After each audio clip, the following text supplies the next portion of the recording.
Katakan Shalom. Shalom. Selamat Natal.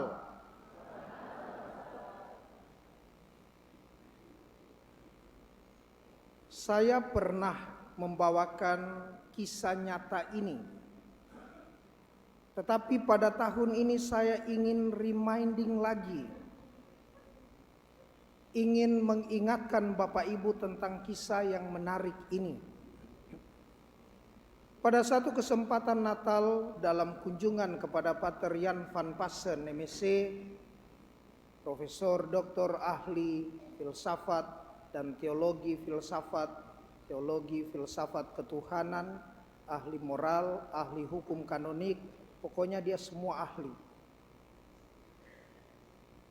Dia bertanya kepada saya, "Simon, apa makna Natal bagimu?" Setelah lama dan agak hati-hati menjawab, pada akhirnya dia mengatakan, "Ya, hampir benar, tetapi belum benar." Saya mau cerita, Simon. Satu ketika ada seorang ibu yang datang kepadanya dengan penuh harapan, meminta seorang anak. Dari mana? Karena waktu itu ada 2 orang dari Jerman sebagai volunteer di Lota. Mereka bekerja di bidang sosial, pengembangan sosial ekonomi, keuskupan. Mereka adalah relawan dari Jerman. Dan waktu itu mereka membawa anak mereka yang sulung itu sekitar 3 tahun. Pergi ke kebun, anak itu ikut ke kebun. Ke pasar, anak itu ikut ke pasar. Di kebun jungkir balik, anak ini juga penuh dengan lumpur. Anak kecil, bule, penuh lumpur dan menggemaskan. Karena menggemaskan itu, maka ibu ini setelah mendengar ternyata kedua pasutri ini dianugerahkan anak yang kedua di dalam rahim mereka, yakni bayi di dalam rahim itu. Maka ibu ini suka ambil ini anak, tapi dia tidak berani dan dia pergi kepada Pastor Van Passen. Dia bilang, "Pater, minta kak anak itu. Kalau boleh pastor, saya minta itu anak kalau lahir." Maka ketika mereka makan siang, Pater Van Passen dia tanya sama ini ibu, "Ibu, kalau ada orang yang mau minta anakmu, apakah engkau mau kasih?" Ibu ini menjawab, "Gila, Pater. Hanya ibu yang gila, hanya orang yang gila mau kasih anaknya." Simon, Tuhan kita dalam tanda petik adalah Tuhan yang gila.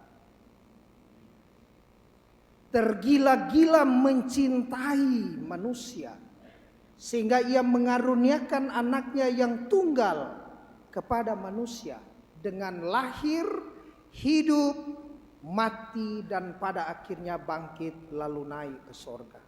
Itulah yang digaris bawahi dalam bacaan hari ini. Setelah beribu-ribu abad, berabad-abad, Tuhan mau menyelamatkan manusia. Setelah nabi-nabi diutus lalu tidak menyelamatkan. Hakim-hakim diutus kepada Israel tidak juga menyelamatkan. Israel berontak dan meminta raja. Saul raja pertama diberi, setelah itu Daud raja kedua dikasih, juga tidak menyelamatkan. Pada akhirnya setelah kegenapan masa tiba, Allah memberi putranya yang terkasih. Lalu muncul lagi pertanyaan bagi kita yang seringkali kita saksikan sebagai bahan murahan dalam debat kusir di media sosial. Tuhan, kenapa beranak? Saudara-saudari yang terkasih dalam Tuhan, kadangkala orang lupa bahwa Kristus sebagai monogenes theos, sebagai putra tunggal Allah atau monogenes patros, sebagai putra tunggal Bapa, lahir dari perawan Maria tanpa ayah kemanusiaannya, lahir dari Bapa tanpa ibu keilahiannya. Itu pengakuan iman kita, pengakuan rasuli kita, pengakuan jemaat perdana kita, yang sampai hari ini kita yakini, oh iya benar, kalau lahir keilahian dari Yesus, maka dia bukan lahir secara fisik, sehingga anak Allah selalu dipikirkan sebagai anak yang lahir. Lalu siapa kalau Allah dilahirkan, dia punya yang cuci seloyor siapa? Seloyor itu apa itu? Bayi punya tempat untuk. Kalau Yesus Allah lahir, lalu yang goyang-goyang di buek-buek siapa? Buek-buek, ayunan, tempat tidur anak. Semua pertanyaan-pertanyaan ini kita harus sikapi dengan bijaksana sambil membangun iman kita. Nanti sebentar dalam pesan inspirasi Natal kita akan merenung dengan baik. Bahwa pada akhirnya kita tahu makna kiasan dari kelahiran ilahi. Anak tangga, siapa ibunya tangga? Anak kunci, siapa ibunya kunci? Anak jalanan, siapa papanya jalanan? Semua makna kiasan. Kalau dalam bacaan Injil kita juga menemukan bahwa kita anak-anak Allah. Sejak kapan? Siapa mamanya kita, siapa papanya kita kalau kita disebut anak-anak Allah? Tetapi oleh karena firman yang menjadi manusia yang dari kekal ada bersama-sama dengan Allah. Dalam bacaan Injil yang kita dengarkan hari ini, ada bersama-sama dengan Allah dari kekal sampai kekal, dan firman itulah yang menjadi manusia. Bukan wujud Allah Bapa yang menjadi manusia, firman Bapa yang menjadi manusia. Hari Natal di Yunani orang bacakan Injil. En arche en hologos, ke hologos en prostonteon, ke theos en hologos. Di Mesir orang Katolik membacakan Injil. Fil batil kana kalima wa kana kalimatul linaullah wa kana kalimatullah. Hari ini di Mamajang kita mendengarkan Injil. Pada mulanya adalah firman, dan firman itu bersama-sama dengan Allah, dan firman itu adalah Allah. Dan firman itu tinggal di antara manusia. Untuk apa? Bisa dilihat karena tidak ada seorang pun yang melihat Bapa. Itu dikatakan dalam kitab suci. Siapa yang pernah melihat Bapa? Allah tidak ada, kitab suci katakan. Tetapi anak tunggal Allah yang ada di pangkuan Bapa. Nah, kita lagi nanti pikir, oh berarti Tuhan Yesus dulu sebelum menjelma menjadi manusia, Bapa ada pangku-pangku. Ini semua bahasa metafor. Bahasa gambaran kedekatan kalau anak di pangku sangat dekat, sangat akrab, intim dalam satu kesatuan dengan Bapa. Kalau anak nakal pasti jarang di pangku, tapi kalau anak yang dikasihi selalu di pangku. Telah menjadi manusia untuk terlihat. Anak tunggal Allah itu menyatakan untuk terlihat. Dipandang oleh mata, didengar pengajarannya oleh telinga, diraba oleh Thomas, dan sebagainya. Inilah berita kabar baik, berita damai, kabar selamat sebagaimana dikatakan dalam bacaan pertama hari ini. Saudara-saudari yang terkasih, dari tahun ke tahun kita merayakan Natal. Pantas kita mensyukuri Natal dengan cara dan paradigma yang baru. Dibarui, renewal lagi. Tahun ini saya ingin mengajak kita untuk melihat apa bentuk syukur yang konkret dalam merayakan Natal 2023. Pertama, jangan ada dusta di antara kita. Yang kedua, jangan percaya dusta dari mereka. Yang ketiga, jadilah anak yang sungguh-sungguh berkenan. Pertama, jangan ada dusta di antara kita. Satu ketika ada satu anak orang kaya raya. Dia sangat taat tetapi mengalami masa pubertas. Dia punya papa mulai lihat dia punya perubahan. Maka di usia ulang tahun, di ulang tahunnya yang ke-15 tahun, bapaknya kasih dia satu hadiah. Hadiah robot lie detector, yakni pendeteksi kebohongan. Kalau dia bohong, robot tampar. Dari mana kau tadi? Masuk sekolah. Ditampar, tak berarti dusta. Satu kali ketika mereka duduk makan, lalu bapaknya, ada istrinya juga, anaknya, dia bilang, tadi malam kau kemana? Saya pergi sembahyang rosario. Ditampar robot. Pak. Berarti apa? Dusta. Tidak apa-apa, saya tadi malam cuma pergi ke rumah teman. Robot tidak tampar. Berarti benar. Kamu bikin apa di sana? Kami belajar matematika. Ditampar. Tidak apa-apa, saya ke sana hanya main game. Ditampar lagi. Tidak apa-apa, saya hanya nonton film. Tidak ditampar. Kau nonton film apa? Nonton film Korea. Ditampar. Ini anak mulai remaja.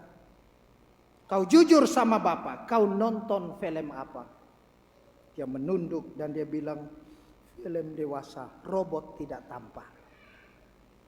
Bapaknya yang marah, kau memang anak kurang ajar. Bapak seusiamu tidak pernah nonton film begitu. Bapaknya ditampar robot.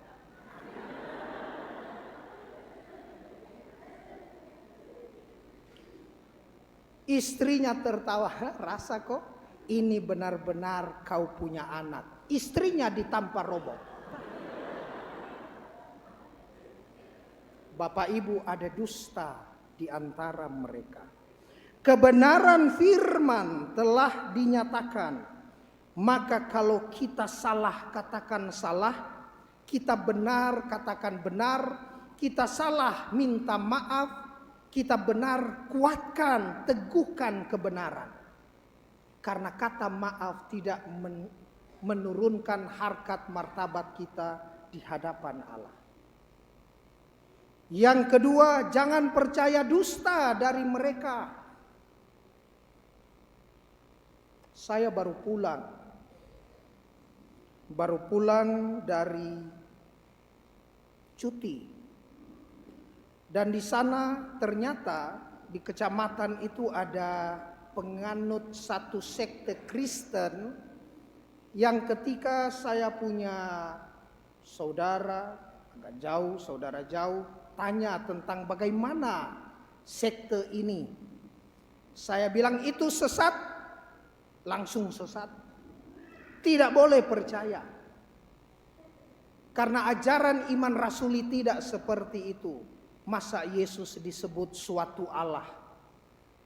Masa ketika perenungan yang dari beribu-ribu abad agama kita, iman kita harus kalah dengan seorang sosok dari Amerika Serikat yang mendapatkan vision, mendapatkan penglihatan.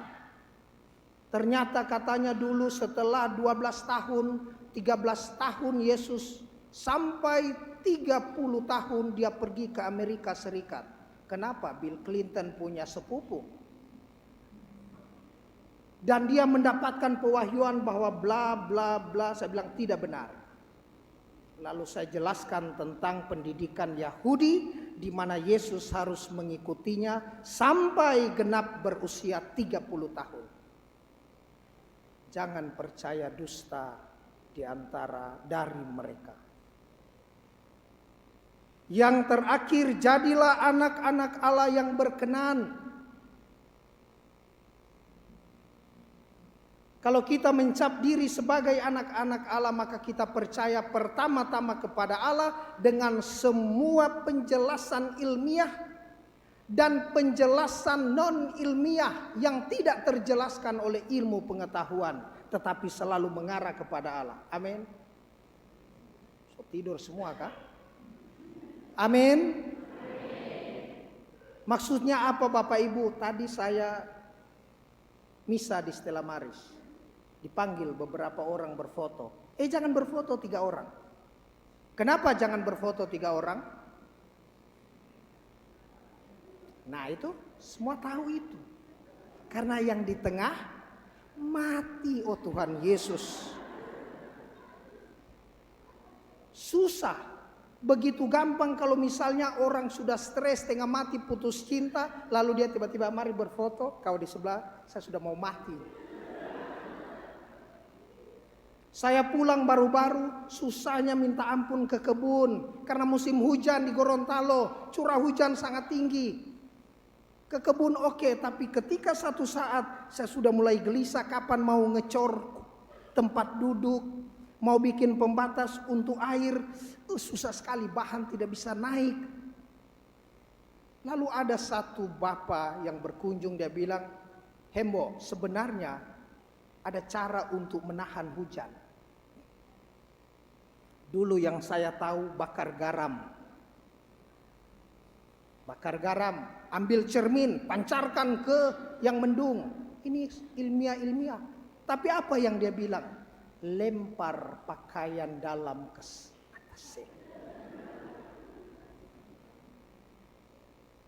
Kalau cara itu saya tahu, bayangkan Bapak Ibu di Mamajang tidak akan banjir. Kumpul saja umat Mamajang, siap.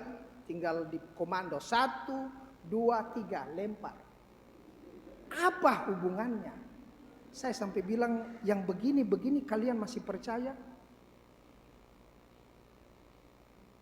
Setelah bekerja agak lama di lumpur, gatal tangan saya, jadi saya garuk-garuk. Kakak saya bilang apa? Dapat duit. Padahal mungkin karena lumpur. Kalau hanya begini Bapak Ibu gampang sekali cari duit. Cari duit harus kerja. Bekerja orang Manado bilang bukan bagatal.